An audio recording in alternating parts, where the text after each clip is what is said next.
ఈరోజు ప్రధాన పత్రికలోని ప్రధాన అంశాలు మనం చూద్దాం. ముందుగా ఈరోజు మనం సాక్షి దినపత్రికను తీసుకుందాం.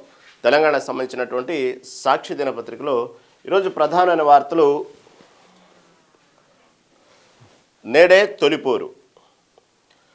ఎట్టకేలకు తెలంగాణ రాష్ట్రంలో ఈరోజు పంచాయతీ ఎన్నికలు జరగబోతున్నాయి. మరి కొద్దిసేపట్లో అంటే ఉదయం 7 గంటలకే పోలింగ్ మొదలు, దాదాపుగా మధ్యాహ్నం 1 గంట వరకు ఈ పోలింగ్ ఉండిద్ది. 2 తర్వాత నుంచి మళ్ళీ అంటే ఆఫ్టర్ లంచ్ తర్వాత కౌంటింగ్ స్టార్ట్ అయింది. ఈరోజు దానికి సంబంధించినటువంటి ఫలితాలు, ఉప సర్పంచ్ ఫలితాలు అన్నీ ఈరోజు వెల్లడైపోతాయి. మొదటి విడత ఎన్నికలు ఈరోజు 11వ తారీఖు జరగబోతున్నాయి. దీంట్లో భాగంగా ఎప్పటి నుంచో తెలంగాణ రాష్ట్ర ప్రభుత్వాన్ని ఉన్నటువంటి తెలంగాణ ప్రజలు ఎప్పుడెప్పుడా అని ఎదురు చూస్తున్నటువంటి గ్రామ పంచాయతీ ఎన్నికలు, దానికి సంబంధించినటువంటి ఓటు వినియోగించుకునే రోజు ఈరోజు రానే వచ్చింది. అనేక పర్యాయాలు, అనేక సార్లు, అనేక తేదీలు, అనేక సార్లు దానికి సంబంధించినటువంటి వార్తల నేపథ్యంలో ఎట్టకేలకు తేదీ ఖరారైంది. ఆ తర్వాత మళ్ళీ కోర్టు దానికి ఉత్తర్వులు జారీ చేయడం, మళ్ళీ తర్వాత దానికి సంబంధించినటువంటి ఏదైతే నీలిని మేఘాలను వీడేసి టోటల్గా ఎన్నికలు అనేది షెడ్యూల్ ప్రకటించడం, ఆ తర్వాత ఈరోజు గ్రామ పంచాయతీకి సంబంధించినటువంటి ఎన్నికలకి ఓటు వేసేటువంటి తరుణం రానే వచ్చింది. మరి కొద్దిసేపట్లో దీనికి సంబంధించినటువంటి ఓటర్లు ఆయా వాళ్ళ గ్రామాల్లో వాళ్ళ ఓటర్ నమోదు చేసుకునేటువంటి కార్యక్రమానికి ఈరోజు దానికి సంబంధించినటువంటి ఎక్కడ కార్యక్రమాలు, దానికి సంబంధించిన అధికార యంత్రాంగం మొత్తం కూడా సిద్ధమైంది. మరి కొద్దిసేపట్లో దీనికి సంబంధించినటువంటి మొదటిసారిగా తెలంగాణ కాంగ్రెస్ ప్రభుత్వం అధికారంలో వచ్చిన తర్వాత మొదటిసారిగా స్థానిక సంస్థల ఎన్నికలకు సంబంధించినటువంటి ఓటును వినియోగించుకోబోతున్నారు ఓటర్లు. అయితే ఈసారి మాత్రం భారీగానే ఏకగ్రీవాలయని చాలా పంచాయతీలు ఏకగ్రీవం విషయంలో ఎన్నికల అధికారులు ఎన్ని కండిషన్లు పెట్టినప్పటికీ కూడా షరామావులుగానే కొన్ని చోట్ల వేలంపాటల రూపంలో అయినా, కొన్ని చోట్ల ఒత్తిళ్ళకైనా ఎన్ని, కానీ దృష్టికి మాత్రం ఏది ఇలాంటి ఒత్తిళ్లు కానివ్వండి, ఏకగ్రీవాల్లో సరైనటువంటి చట్టబద్ధత లేకపోవడం కానివ్వండి, ఏకగ్రీవాల విషయంలో దానికి సంబంధించిన అనేక ఒత్తిళ్ళు, రాజకీయ ఒత్తిళ్ళు ఉండి వాళ్ళు నిర్ణయాలు తీసుకోవటం కానివ్వండి, కొంతమందికి హౌస్ అరెస్టులు చేసి తీసుకోవటం కానివ్వండి, ఇలాంటి కనుక తమ దృష్టికి వస్తే మాత్రం ఆ యొక్క పంచాయతీ ఎన్నికలనే రద్దు చేస్తాం అనేటువంటి విషయాన్ని ఎన్నికల అధికారి చెప్పినప్పటికీ కూడా ఎక్కడ అలాంటి దానికి సంబంధించినటువంటి చర్యలు జరిగినటువంటి దాఖలాలు లేవు. అంటే ఏకగ్రీవాలు చట్టబద్ధంగానే న్యాయబద్ధంగానే జరిగినాయి అనేటువంటి వార్తలో జరుగుతున్నటువంటి తరుణం మనం చూసాం. కాకపోతే దీనికి సంబంధించిన ఏకగ్రీవాల విషయంలో ఇది ఎంతవరకు కరెక్టు, ఇది రాజ్యాంగానికి విరుద్ధము, ఓటు హక్కు వినియోగించుకోవాలి కదా, ఇది ఎంతవరకు కరెక్ట్ అనేటువంటి విమర్శలు కూడా జరిగినాయి ఈ ఏకగ్రీవాల విషయంలో. గతంలో ఏకగ్రీవాలు చేసుకున్నటువంటి పంచాయతీలకి ప్రభుత్వం నుంచి ప్రోత్సాహకాలు కూడా ఉండేవి. ఏదైతే నగదు ప్రోత్సాహం ఉందో దానికి సంబంధించినటువంటి ఆ గ్రామానికి సంబంధించినటువంటి అభివృద్ధి కార్యక్రమాల్లో ఏకగ్రీవాలైనటువంటి వచ్చినటువంటి అమౌంట్ని వాడుకోవడానికి ఉపయోగించేవాళ్ళు. ఇక్కడ ఈరోజు జరిగేటువంటి ఏదైతే సర్పంచ్ ఎన్నికల విషయంలో అసలు మొదటి విడతలో ఎన్నెన్ని స్థానాలకి గ్రామ సర్పంచ్ సంబంధించిన ఎన్నికలు జరగబోతున్నాయి, దీనికి సంబంధించినటువంటి పూర్తి ఆధారాలు తీసుకుంటే చూడండి. నేడు తొలి విడత పంచాయతీ ఎన్నికలకు సర్వం సిద్ధం. ఉదయం 7 నుంచి మధ్యాహ్నం 1 గంట వరకు పోలింగు, వెంటనే కౌంటింగ్, విజేతల ప్రకటన, ఉప సర్పంచ్ ఎన్నిక. ఓకే, మొత్తం పోలింగ్ జరిగేటువంటి పంచాయతీలు ఈరోజు 3834. పోటీలో ఉన్న సర్పంచ్ అభ్యర్థులు 12960. పోలింగ్ జరిగే వార్డులు 27628. పోటీలో వార్డు అభ్యర్థులు 65455. అంటే ఓటర్లుగా మొదటి విడతకు సంబంధించినటువంటి గ్రామ పంచాయతీ ఎన్నికల్లో ఈ విధంగా సర్పంచ్ స్థానాలు, వార్డు సభ్యులు ఈ విధంగా ఉన్నాయి. అసలు టోటల్గా ఓటర్లు ఎంతమంది ఉన్నారంటే 56,19,430 మంది దీనికి సంబంధించి ఈరోజు ఓటింగ్లో పాల్గొనబోతున్నారు ఓటర్లు. చూడాలి దీనికి సంబంధించినటువంటి ఓటింగ్ శాతం ఏ మేరకు నమోదైంది. ఎందుకంటే భారీగానే ఓటింగ్ శాతం నమోదయ్యేటువంటి అవకాశాలు ఉన్నాయి. ఎందుకంటే ఆల్రెడీ ఏకగ్రీవాలు అయితే దాని గురించి పక్కగా అయిపోయినాయి కాబట్టి అక్కడ పోలింగ్ ఉండదు. దీనికి సంబంధించినటువంటి ఎందుకు భారీగా శాతం నమోదైందంటే దాదాపుగా 20 నెలలు పైగా దీనికి సంబంధించిన 2 సంవత్సరాలుగా వస్తుంది. దీనికి సంబంధించినటువంటి ఏదైతే 2024లోనే జరగాల్సిన ఎన్నికలు దాదాపు 25 అంటే 26 సంవత్సరం రాబోతున్న తరుణంలో జరుగుతున్నటువంటి క్రమంలో ఇంత లాంగ్ తర్వాత అనేక మంది ఇటుపక్క గ్రామ పంచాయతీ సర్పంచ్ స్థానాల కోసం సర్పంచ్లు అవ్వాలి, మనం కూడా రాజకీయంగా మనం కూడా ఎదగాలి అనేటువంటి రాజ్యాధికారం మనం కూడా ఉండాలి అనేటువంటి విషయంలో కానివ్వండి, ఇటు పక్క రిజర్వేషన్ల ప్రకారం వచ్చినటువంటి సీట్లు కానివ్వండి, ఇలా ఎక్కడికక్కడ గ్రామాల్లో ఉత్కంఠభరిత వాతావరణం నెలకొంది. ఇంత గ్యాప్ రావటం పట్ల ఇటు ప్రభుత్వం మీద ఉన్నటువంటి సానుకూలంగా ఉన్నటువంటి గ్రామాలు ఉన్నాయి, వ్యతిరేకంగా ఉన్నటువంటి ఓటర్లు ఉంటారు. దీనికి సంబంధించి ఇటు పక్క ప్రతిపక్ష పార్టీలు కూడా కొంతవరకు పుంజుకొని బలంగా ఉన్నాయి కాబట్టి పోటాపోటీ ఎన్నికలు అయితే జరగబోతున్నాయి. వాస్తవంగా ఏంటంటే అధికారంలో ఉన్నటువంటి పార్టీ ఏదైతే ఉందో ఆ పార్టీకి సంబంధించినటువంటివే ఎక్కువగా దీనికి సంబంధించినటువంటి స్థానిక సంస్థల ఎన్నికల్లో హవా నడిపించడానికి అవకాశం ఉంది. కానీ ఈసారి లాంగ్ గ్యాప్ రావటం వల్ల పోటాపోటీ గట్టిగానే ఉంది, అంత ఈజీగా లేదు. ఏదైనా సరే ఈ గ్రామాల్లో సంబంధించినటువంటి పంచాయతీ సంబంధించి కాదు ఎక్కువ ఏ పార్టీ ఇది ఎక్కడ దీనికి పంచాయతీ ఎన్నికల్లో ఎక్కడ కూడా రాజకీయ పార్టీలకు సంబంధించినటువంటి ప్రమేయం ఉండదు, రాజకీయ పార్టీకి సంబంధించిన సింబల్స్ ఉండవు. అయినప్పటికీ కూడా దీనికి సంబంధించినటువంటి వ్యవహారంలో రాజకీయ పార్టీల ప్రభావం మొత్తం ఉండకపోదు. దానికి సంబంధించినటువంటి ఏ పార్టీకి ఎక్కువగా దానికి సంబంధించిన స్థానాలు కైవసం చేసుకునే వార్త కూడా మన దాదాపు సాయంత్రానికి మరి దానికి సంబంధించిన సమాచారం వచ్చేసింది. మధ్యాహ్నం 2 గంటల నుంచి కౌంటింగ్ స్టార్ట్ అయింది కాబట్టి దీనికి సంబంధించినటువంటి మొత్తం పోలింగ్ స్టేషన్లు 37,562 ఉన్నాయి. ఓటర్లు మాత్రం 56,19,438 ఉన్నారు. దీనికి సంబంధించి మరి కొద్దిసేపట్లో ఆల్రెడీ ఇప్పటికే మొదలైంది అనుకుంటాను. ఎందుకంటే 7 గంటలు కాబట్టి ఇప్పటికే 7 గంటల 15 నిమిషాలు అవుతుంది కాబట్టి దగ్గర కాబట్టి ఈపాటికే పోలింగ్ అనేది మొదలై ఉన్నది. కాబట్టి దీనికి సంబంధించినటువంటి చూసుకుంటే ఎక్కడ కూడా దానికి సంబంధించిన ప్రభుత్వ యంత్రాంగం కూడా ఈ దాదాపుగా ఎందుకంటే ఈసారి ఎన్నికలు మీరు గమనిస్తే తెలంగాణ వ్యాప్తంగా ఈ స్థానిక సంస్థల ఎన్నికలు వాతావరణం మొదలైనప్పటి నుంచి ఎక్కడ కూడా అసెంబ్లీ ఎన్నికలకు తలదన్నేలా ఏమాత్రం దానికి తగ్గకుండా పంచాయతీ ఎన్నికల హోరాహోరీ చూస్తూ ఉన్నాం. ఎందుకంటే ప్రచారం విషయంలో కానివ్వండి, ఇటుపక్క పార్టీల మధ్య ఉన్నటువంటి పోరు కానివ్వండి, ఉత్కంఠభరిత వాతావరణం కానివ్వండి, దాంతోపాటు ఎన్నడూ లేని విధంగా ఈ పంచాయతీ ఎన్నికల్లో రాజకీయ పార్టీలు అయినటువంటి శాసనసభ్యులు కూడా దీంట్లో ప్రమేయం చూపించడం డైరెక్ట్గానే దానికి సంబంధించినట్టు నిన్న చూసాం. కొన్ని చోట్ల బీజేపీ సంబంధించినటువంటి శాసనసభ్యులు కూడా దీనికి సంబంధించినటువంటి కొన్ని ప్రచారాల్లో పాల్గొనడం, ఇలా కాంగ్రెస్ పార్టీ కూడా దానికి సంబంధించిన ప్రచారాల్లో పాల్గొనడం అనేది చూసాం. కాబట్టి ఈసారి కొంత ఉత్కంఠభరిత వాతావరణం ఉంది కాబట్టి ఎక్కడా లేని విధంగా ఈసారి గ్రామ పంచాయతీ ఎన్నికలు మాత్రం ఎప్పుడూ లేని విధంగా అసెంబ్లీ ఎన్నికల తలదన్నేలాగా ఏమాత్రం దానికి పోటీకి తగ్గకుండా ఒక వాతావరణం జరుగుతుంది. కాబట్టి ఎక్కడ అవాంఛనీయ సంఘటన జరగకుండా యంత్రాంగం కూడా భారీ భద్రతగానే దీనికి సంబంధించి ఎన్నికల విషయంలో కొంతవరకు భద్రతా బలగాలు కూడా బాగానే పెంచింది రాష్ట్ర ప్రభుత్వం. దీనికి సంబంధించిన కూడా ఎందుకంటే అసెంబ్లీ ఎన్నికలకు దీనికి డిఫరెంట్ ఏంటంటే పంచాయతీ ఎన్నికలు గ్రామాల్లో జరుగుతాయి కాబట్టి గ్రామాల్లో ఉన్నటువంటి వాళ్ళ మధ్యన తిరుగుతుండే వ్యక్తి పోటీదారులు కాబట్టి చాలా చాలా ప్రెస్టేజ్గా తీసుకుంటారు దీనికి సంబంధించినటువంటి అవసరమైతే ఇక్కడ రక్త సంబంధాలు చూడరు, బంధుత్వాలు చూడరు, స్నేహం చూడరు. దీనికి సంబంధించి ఎంత పోటీగా అంటే అంత పౌరుషంగా తీసుకుంటారు దీన్ని. మొన్నటి మనం ఒక చేదు వార్త కూడా చూసాం మన ఈ మధ్యన. తల్లి కూతుల మధ్య పోటీ పడేటప్పటికీ దానికి సంబంధించినటువంటి ఇద్దరు పోటాపోటీగా నామినేషన్లు వేశారు. దానికి సంబంధించి ఇద్దరి మధ్యన ఘర్షణ జరిగింది. ఆ తర్వాత అటువంటి వాతావరణం ఎందుకు మన ఇళ్లలో అని చెప్పి తల్లే వెనక్కి తగ్గి విత్డ్రా చేసుకునే అవకాశం ఉంది. కాబట్టి విత్డ్రా చేసుకున్న తర్వాత కూడా ఇంట్లో ఘర్షణలు కొనసాగినాయి. మనస్తాపం చెంది తల్లి ఆత్మహత్య చేసుకోవడం కూడా చూసాం. అంటే ఏ మేరకు దానికి సంబంధించి చూడండి ప్రభావం చూడండి, ఎన్నికల ప్రభావం ఏ విధంగా ఉంది. అదేవిధంగా ఎన్నికల్లో మనం కూడా ఒక అధికారం చేజిక్కించుకోవాలనేటువంటి రాజకీయ వ్యసనం ఏ విధంగా ఉందో మనకు అర్థం పడుతూ ఉంది అలాంటి వార్తలు వింటూ ఉంటే. దీంట్లో సొంత అన్నదమ్ములు కూడా దానికి సంబంధించి ఘర్షణ పడుతూ ఉంటారు, ఇంట్లో తల్లి కొడుకు ఘర్షణ పడుతూ ఉంటారు, తండ్రి కొడుకు ఘర్షణ పడుతూ ఉంటారు, భార్యాభర్తలు కూడా పోటాపోటీగా పంచాయతీ ఎన్నికల్లో నుంచోవడం ఘర్షణ పడుతూ ఉంటాం మనం చూసాం. కాబట్టి పంచాయతీ ఎన్నికలు మాత్రం వాస్తవంగా చూస్తే అసెంబ్లీ ఎన్నికలు అంటారు కానీ అసెంబ్లీ ఎన్నికలు మించి రసవత్తరంగా తలదన్నే విధంగా ఉంటాయి గ్రామ పంచాయతీ ఎన్నికలు. చూసాం దీనికి సంబంధించినటువంటి అనేక వార్తలు ఎప్పటికప్పుడు మనం సోషల్ మీడియాలో చూస్తున్నాము, ప్రధాన పత్రికల్లో చూస్తూ ఉన్నాము, మంచి న్యూస్ ఛానల్ మనం చూస్తూ ఉన్నాము. ఎప్పటికప్పుడు మనం ఏ విధంగా పంచాయతీ ఎన్నికల్లో సర్పంచ్ కాదు వార్డు మెంబర్లు కూడా ఈసారి చూసాం మనం. ఎంత ఆశ్చర్యకరంగా ఏంటంటే వార్డు మెంబర్లు కూడా హామీలు ఇవ్వటం ఆ వార్డుకి ఏదైతే ఎన్నికలు గెలిపిస్తే ఆ వార్డుకు సంబంధించినటువంటి ఎజెండా ఒక సపరేట్గా ఒక మేనిఫెస్టో రూపొందించి ప్రింట్ చేయించి పంచడం కరపత్రాల్లో మనం చూసాం. చాలా ఆశ్చర్యకరంగా కొంతమంది అయితే ఎన్నికల దానికి సంబంధించినటువంటి రిజిస్ట్రేషన్ బాండ్ల మీదే హామీలు ఇచ్చినటువంటి సందర్భాలు చూసాం. ఒకతనైతే వాళ్ళ భార్యను గెలిపిస్తే ఈ దాదాపుగా 5 సంవత్సరాలు మళ్ళీ ఎన్నికలు వచ్చే వరకు ఆ వార్డులో ఉన్నటువంటి ఎవరైతే పురుషులు ఉంటారో వాళ్ళందరికీ షేవింగ్ కటింగ్ మొత్తం ఫ్రీగా చేస్తాననేటువంటి విషయాన్ని హామీలు ఇచ్చిన సందర్భాలు మనం చూసాం. కొందరైతే ఆ బాండ్ల రూపంలో రాయించుకొని నేను కనుక ఎన్నికలు గెలిచిన తర్వాత నేను మీకు చెప్పినటువంటి హామీలు నెరవేర్చకపోతే నాకు చెప్పులు దండయండి అని చెప్పినటువంటి సంఘటనలు మనం చూసాం.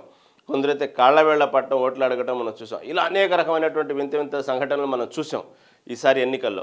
ఎందుకంటే అంత ఫిస్టిజ్గా తీసుకుంటారు ఈ పంచాయతీ ఎన్నికలు. ఈసారిని కాదు, ఎప్పుడు పంచాయతీ ఎన్నికలు జరిగినా కూడా ఆ పంచాయతీ ఎన్నికలకు సంబంధించిన విషయంలో మాత్రం చాలా ఫిస్టేజ్గా వచ్చినగా తీసుకుంటారు. పరువు ప్రతిష్టకు సంబంధించిన విషయం, పౌరుషాలకు పోతుంటారు గ్రామాల్లో. ఎందుకంటే చుట్టాల్లో, తెలిసిన వాళ్ళలో నిత్యం ఉదయం లేచిన దగ్గర నుంచి అందరి మధ్యన పరిచయస్తుల్లోనే ఎక్కువగా దీనికి సంబంధించినటువంటి వ్యక్తుల్లోనే ఉంటాయి కాబట్టి వాళ్లకు సంబంధించినటువంటి పౌరుషుల ప్రతిష్టకు వెళ్తూ ఉంటారు దీనికి సంబంధించి. కాబట్టి ఈ పంచాయతీ ఎన్నికలు మాత్రం చాలా ఉత్సాహభరితంగా అదొక చూడటానికి చాలా పండుగ వాతావరణం లాగానే జరుగుతాయి. అక్కడక్కడ బేళ్లకు సంఘటనలు కూడా కొన్ని జరుగుతూ ఉంటాయి. ఈ గొడవలు, కొట్లాటలు జరుగుతాయి. అలా జరగకుండా ఉండటానికి ప్రభుత్వం ఎక్కడికక్కడ పటిష్ట బందోబస్తు ఏర్పాటు చేసింది. ఇంకొకటి ఏంటంటే, దీనికి సంబంధించి అసెంబ్లీ ఎన్నికలు అప్పుడు వింటూ ఉంటాం, ఓటుకు ఇంత పంచారు, ఓటుకు ఇంత తీసుకున్నారు అనేటువంటి అక్కడక్కడ కొన్ని వార్తలు అక్కడక్కడ స్ప్రెడ్ అవుతూ ఉంటాయి. ఈసారి అదేవిధంగా పంచాయతీ ఎన్నికలకు కూడా భారీ స్థాయిలోనే ఈసారి ఓటుకు డబ్బులు అనేటువంటి విషయాన్ని పబ్లిక్గానే అక్కడక్కడ కొన్ని వార్తలు అయితే అలా లీక్ అయిపోయినాయి. దాదాపుగా ఓటుకు కొన్ని చోట్లయితే 3 నుంచి 4,000 ఇచ్చిన సందర్భాలు కూడా కొన్ని గ్రామాల్లో మనం విన్నాం ఈసారి పంచాయతీ ఎన్నికల్లో. ఆల్రెడీ దీనికి సంబంధించిన వార్తలు కూడా ఇప్పటికే హల్చల్ చేస్తూ ఉన్నాయి.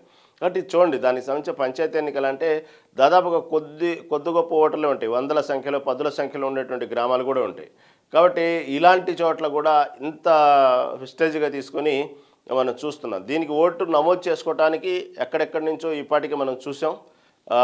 సొంత ఊళ్ళకి వెళ్ళారు దాదాపుగా చాలామంది. దానికి సంబంధించినటువంటి సొంత ఊళ్ళకి వెళ్ళేటప్పుడు ఎవరైతే సర్పంచ్గా నుంచున్నారో లేకపోతే వార్డు మెంబర్గా నుంచిన వ్యక్తులు ఓటింగ్ ఉన్నటువంటి గ్రామాల్లో ఓటింగ్ ఉన్న అభ్యర్థుల్ని ఫోన్లు చేసి పిలిపించి వాళ్ళకి కావాల్సినటువంటి రావడానికి, అటు మళ్ళీ తిరుగు ప్రయాణం అవ్వడానికి ఛార్జీలు కూడా వాళ్ళే భరించటం, ఓటుకు డబ్బులు ఇవ్వటం, వాళ్ళకి సంబంధించినటువంటి వాళ్ళకి దాదాపు దగ్గరుండి అన్నీ చూసుకునే విధంగా ఈ విధంగా కార్యక్రమాలు, వాళ్ళకి చెందినటువంటి సంబంధించినటువంటి ఏదైతే వాళ్ళకి చెప్తున్నటువంటి గూడు పుటాన్లన్నీ కూడా మనం చేస్తూ ఉండటం చూస్తున్నాం ప్రతినిత్యం దీనికి సంబంధించి.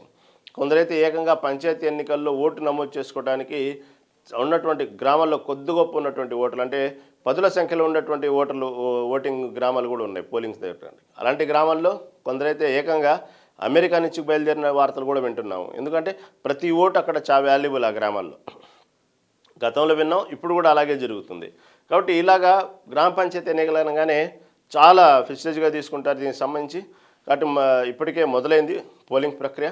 చూద్దాం దీనికి సంబంధించినటువంటి పోలింగ్ ఇంకా ఎన్నెన్ని దీనికి సంబంధించిన వార్తలు బయటకు వస్తాయో. చాలా రసవత్తరంగా జరుగుతుంది ఈసారి. ఎందుకంటే చాలా ఆలస్యంగా జరగటం ఒక ఎత్తైతే అనేక మంది ఆశావాహులు దీని మీద ఎదురు చూస్తూ ఉన్నారు. ఎందుకంటే అధికారంలో ఉంది పార్టీ, మనం కూడా అధికార పార్టీలో ఉన్నటువంటి సర్పంచ్గా అనిపించుకోవాలా, మనం మన గ్రామాభివృద్ధిని చేసుకోవాలా, మనం కూడా మంత్రుల వెంట తిరగాల, ఎమ్మెల్యేల వెంట మనం తిరగాల, ప్రోటోకాల్ ప్రకారం పెట్టేటువంటి సభల్లో వాళ్ళ పక్కన మనం కూర్చోవాలా, స్పీచ్లు ఇవ్వాలా, అలా కలలుగనేటువంటి ఎంతోమంది రాజకీయంగా వాళ్ళు కూడా ఎదగాలి అనేటువంటి కలలుగనేటువంటి కొంతమంది ఉంటారు. అదేవిధంగా మనం కూడా గ్రామాభివృద్ధిలో భవిష్యత్తులో మన పేరు చిరస్థాయిగా ఉండాలా, మనం కూడా రాజ్యాధికారం దక్కించుకోవాలనేటువంటి కొంతమంది ఉంటారు. అప్పటికే గ్రామానికి సంబంధించినటువంటి ఎక్కడెక్కడ అభివృద్ధి కార్యక్రమాలు, గ్రామానికి సంబంధించినటువంటి మినిమం కార్యక్రమాలు కూడా ఎన్నికలు జరగకుండా ఉన్నందువల్ల ఎక్కడికక్కడ నిధులు ఆగిపోయి దానికి సంబంధించినటువంటి గ్రామాల అభివృద్ధికి నోచుకోక ఒక పక్క పడి ఉన్నాయి.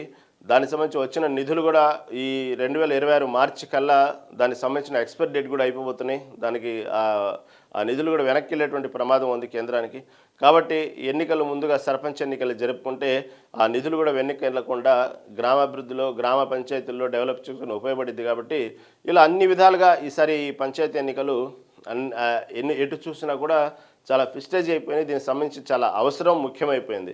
ఇటుపక్క వ్యక్తిగతంగా రాజకీయం ఎదగడానికి అవసరమైన ఎన్నికలు, అదేవిధంగా ఉన్నటువంటి నిధులు మురిగిపోకుండా గ్రామానికి ఉపయోగించుకునేటువంటి అవసరం, ఇవన్నీ అన్ని విధాలుగా ముడిపడి ఉంది. కాబట్టి దీనికి సంబంధించిన విషయంలో ఎక్కడ కూడా రక్త సంబంధికులు కానివ్వండి, స్నేహం కానివ్వండి, బంధుత్వం కానీ చూడకుండా దానికి సై అంటే సై అనే విధంగా జరిగేటువంటి పంచాయతీ ఎన్నికలు ఈసారి మనం చాలా రసవత్తరమైన వాతావరణంలో చూస్తున్నాం. కాబట్టి ఇప్పటికే పోలింగ్ మొదలైంది.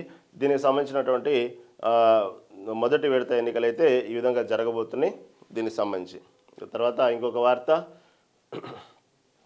తెలంగాణకు సంబంధించినటువంటి విషయంలో ఇంకొక వార్త ప్రధానంగా ఓయూకి 1000 కోట్లు. నిన్న రేవంత్ రెడ్డి ఉస్మానియా యూనివర్సిటీకి వెళ్ళటం జరిగింది. కాబట్టి ఉస్మానియా యూనివర్సిటీకి వెళ్ళినటువంటి మొట్టమొదటి ముఖ్యమంత్రి రేవంత్ రెడ్డి అనే చెప్పాలి. ఎందుకంటే రేవంత్ రెడ్డి వెళ్ళలేడు, వెళ్ళకూడదు, వెళ్ళటానికి లేదు అనేటువంటి కొన్ని రాజకీయ కుట్రలు కూడా జరిగినాయి. కాబట్టి ఓయూకి వెళ్ళాలంటే దానికి సంబంధించిన గట్స్ కావాలి అనేటువంటి విషయాలు కూడా ప్రచారం జరిగింది. కాబట్టి రేవంత్ రెడ్డి ఓయూకి వెళ్ళటం జరిగింది.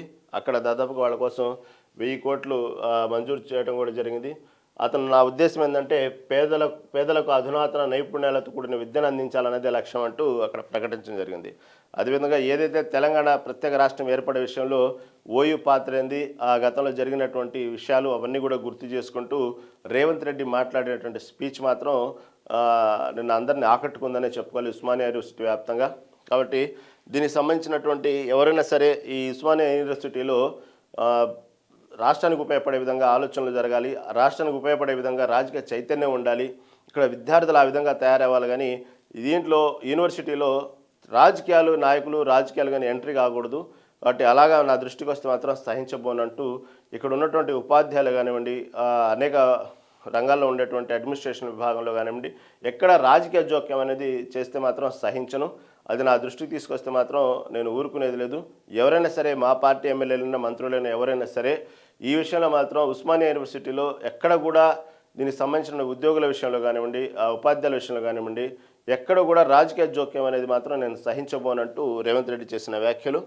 అదేవిధంగా అసలు తెలంగాణ ఉద్యమ స్ఫూర్తిని అందించింది ఉస్మానియా యూనివర్సిటీ. కాబట్టి ఇలాంటి అంటూ గతంలో ఎవరైతే ఉస్మానియా యూనివర్సిటీలో చదువుకున్నటువంటి వాళ్ళు తెలంగాణ ఉద్యమ స్ఫూర్తిని ఏ విధంగా దానికి సంబంధించినటువంటి ఏ విధంగా దా స్ఫూర్తిని నింపారు, వాళ్ళ సంబంధించినటువంటి పేర్లు అవన్నీ చెప్తూ ఒక్కసారి వాళ్ళందరినీ గుర్తు చేస్తూ గతంలో జరిగినటువంటి ఆ స్మృతులన్నీ ఒకసారిగా నెమరు వేసుకుంటూ అక్కడ ఉన్నటువంటి విద్యార్థుల్లో ఒక్కసారిగా హర్షధ్వానాల మధ్య రేవంత్ రెడ్డి ఇచ్చిన స్పీచ్ నిన్న ఒక సూపర్ అనే చెప్పుకోవాలి. అంతే దాంతోపాటుగా చాలామంది నన్ను ఇంగ్లీష్ రాదని వెక్కిరిస్తూ ఉంటారు. చాలా దేశాలు అసలు ఇంగ్లీష్ ఉండదు. ఇటు జపాను, చైనా ఇలాంటి దేశాలు అసలు ఇంగ్లీషే రాదు. అయినప్పటికీ కూడా ఈరోజు ప్రపంచంలో నెంబర్ 1గా ఆర్థికంగా ఎదిగిపోతూ ఉన్నారు.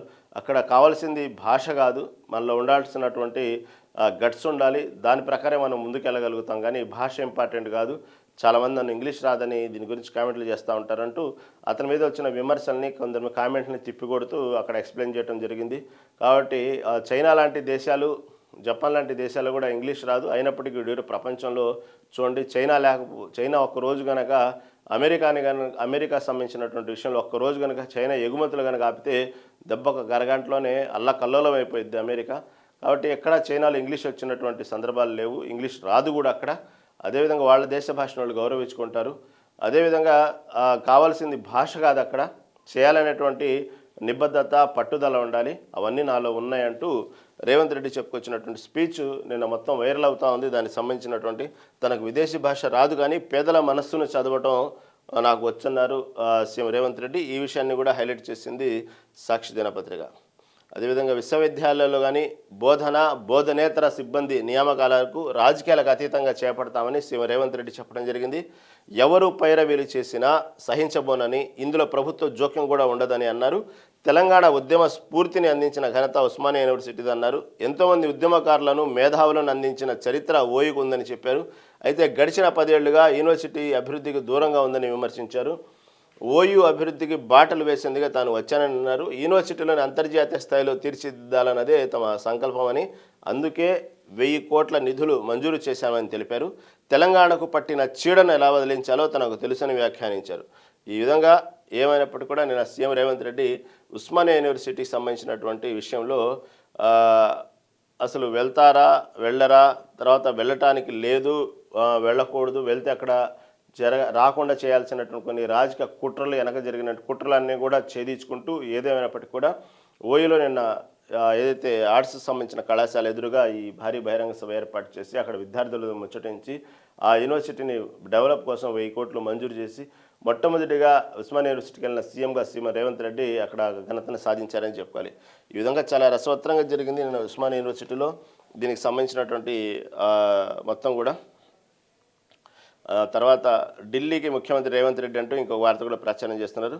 గ్లోబిట్ సమ్మిట్ గురించి రాహుల్కు వివరించిన సీఎం. ఏదైతే గ్లోబల్ సమ్మిట్ తెలంగాణ రైజింగ్కి సంబంధించినటువంటి జరిగినటువంటి 2 రోజులుగా 8, 9 తారీఖులో జరిగినటువంటి ఏదైతే హైదరాబాద్లో జరిగినటువంటి గ్లోబల్ సమ్మిట్ ఎంత భారీగా సక్సెస్ అయింది, ఎన్ని ఎంఓయూలు కుదుర్చుకున్నారు, ఎంతమంది భారీగా పెట్టుబడులు పెట్టడానికి ముందుకు వచ్చారు, తర్వాత దీనికి సంబంధించిన విజన్ 2047 అనేది ఏంది అసలు, దానికి సంబంధించినటువంటి విషయంలో తెలంగాణ ప్రభుత్వం తీసుకున్న నిర్ణయాలు ఏంది, ఎవరెవరు దీనికి సపోర్ట్ చేశారు, ఎన్ని కంపెనీలు ముందుకు వచ్చినాయి, దాంతోపాటుగా తెలంగాణ బ్రాండ్ అంబాసిడర్ ఏ విధంగా ముందుకు తీసుకెళ్లారు, రేవంత్ రెడ్డి ఆలోచనని ఎంతమంది మెచ్చుకున్నారు, దీనికి సంబంధించినటువంటి పెట్టుబడిదారులు ఏ రంగాల్లో పెట్టుబడి పెట్టబోతున్నారు, హైదరాబాద్ డిజైన్ ఏ విధంగా మారబోతా ఉంది, భవిష్యత్తులో దీనికి సంబంధించిన ఫ్యూచర్ సిటీకి అనుకూలంగా అనుకున్నటువంటి ఏదైతే మొదటి నుంచి సీఎం రేవంత్ రెడ్డి చెప్తున్నటువంటి విజన్ ప్రకారం అనేక రకమైనటువంటి ఇండస్ట్రీస్, విదేశీ ప్రతినిధులు ఏ విధంగా వచ్చారు, ఎవరెవరో అప్పటికప్పుడు అనుకున్న దానికంటే కూడా మొదటి రోజు భారీ స్థాయిలో ఎంఈఓలు ఎలా కుదుర్చుకున్నారు,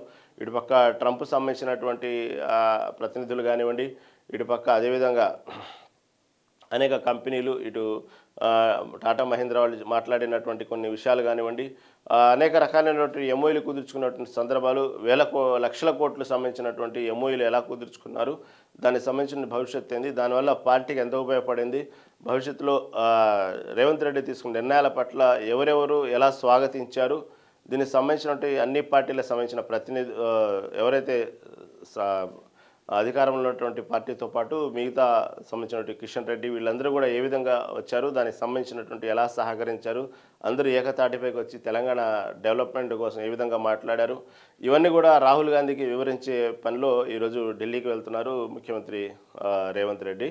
దీనికి సంబంధించి వాస్తవంగా చెప్పుకుంటే ఈ గ్లోబల్ సంబంధించినటువంటి దీనికి భారీగానే ఆహ్వానాలు పంపించడం జరిగింది.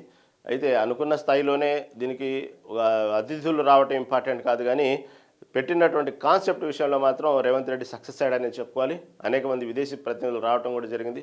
అదేవిధంగా భవిష్యత్తులో దీనికోసం అనేక రకాలుగా ఇటు అదానీ గ్రూప్స్ కానివ్వండి, ఇటు రిలయన్స్ గ్రూపులు కానివ్వండి, అదేవిధంగా సల్మాన్ ఖాన్ కూడా ఈ విషయంలో భాగస్వాములు కావటం కానివ్వండి, సెలబ్రిటీలు భాగస్వాములు కానివ్వటం కానీ, ఇటుపక్క హీరో నాగార్జున దీనికి సంబంధించినటువంటి కొన్ని విషయాలు భాగస్వాములు కావడానికి ముందుకు రావటం చాలా హర్షణీయమని చెప్పుకున్నారు.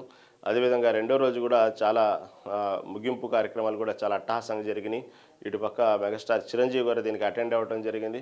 దీంతోపాటు చిరంజీవి చేసిన వ్యాఖ్యలు, ఉపన్యాసం కూడా చాలా హైలైట్గా నిలిచింది. రేవంత్ రెడ్డి యొక్క విజను, రేవంత్ రెడ్డి యొక్క ముందు చూపు ఎలా ఉంది, దీనికి సంబంధించినటువంటి ఎన్ని విమర్శలు వచ్చినప్పుడుగా అతను ముందుకెళ్ళేటువంటి ధోరణి కానివ్వండి, హైదరాబాదు ప్రపంచవ్యాప్తంగా హైదరాబాద్ బ్రాండ్ ఇమేజ్ని ఏ విధంగా డెవలప్ చేయాలి, అదేవిధంగా భవిష్యత్తు తరాలకి ఏ విధంగా దీని కాలుష్యరహితమైనటువంటి హైదరాబాద్ని ఎలా అందించాలి, భవిష్యత్తులో అనేక రకమైనటువంటి స్టార్టప్ కంపెనీలు కానివ్వండి, అనేక రకమైనటువంటి విదేశీ పెట్టుబడులు పెట్టడానికి అనువైనటువంటి ప్రదేశాలు ఎక్కడెక్కడ ఉన్నాయి, దీనికి సంబంధించినటువంటి ప్రభుత్వానికి ఎలా ఉపయోగం, ఇక్కడ అనేక మంది నిరుద్యోగులకు ఏ విధంగా ఉపయోగం, తెలంగాణ వ్యాప్తంగా ఆర్థికంగా ఇంకా డెవలప్ అవడానికి, రెవెన్యూ బాగా పెరగడానికి చేసేటువంటి ఆలోచనలు కానివ్వండి, ఇవన్నీ కూడా ఓఆర్ఆర్ చుట్టూ ఉన్నటువంటి అనేక మున్సిపాలిటీలు దీంట్లో కలిపి ఒకే జిహెచ్ఎంసీ కిందకి తీసుకురావటం, ఒకే హైదరాబాద్ నగరంకి తీసుకురావటం కూడా నిన్నటి నుంచి మొదలైపోయింది. దీనికి సంబంధించినటువంటి అన్ని జిహెచ్ఎంసీ కార్యాలయాలకి దీనికి సంబంధించిన విషయాలు కూడా అధికారికంగా ప్రకటించడం జరిగింది.